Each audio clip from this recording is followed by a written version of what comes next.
The Packers got a win out of Malik Willis while Love is on the shelf. What do you have for me on his readiness and how soon it might occur?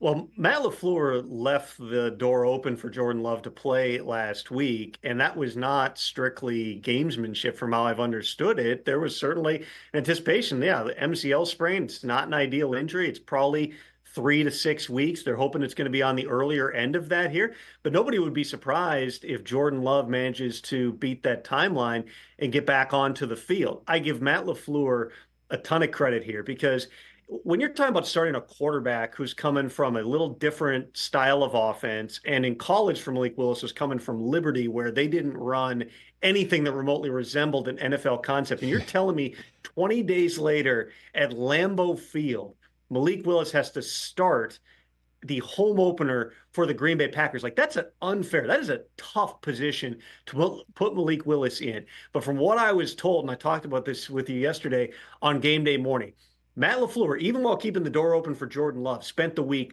pumping up Malik Willis. And Willis said it in that post-game video in the locker room yesterday, like, hey, it helped build the confidence. Matt LaFleur told him all week, you can do this. You can, hey, whatever was happening in Tennessee, whatever you might have heard from Mike Vrabel over the last couple of years when you were falling down the depth chart and they're acquiring Josh Dobbs to start a must-win game at the end of the season, you're being demoted to number 3. Hey, you can do this. We're going to find a way. And in the team meeting on Saturday night, Matt LaFleur gets up in front of the team and says, Malik, everyone in this room has your bleeping back. That was the message, which was we're going to play complementary football. The defense might have to make a play. The special teams might have to make a play. And lo and behold, not only do they play great complementary football to beat the Colts, Malik Willis, when it came down to it, stepped up and made a couple of plays. He threw his first NFL touchdown over 2 years after he had that slide in the NFL draft. The only ball he didn't throw was the one that the center vomited on during the course of the game. It's a really cool moment for Malik Willis, and it shows again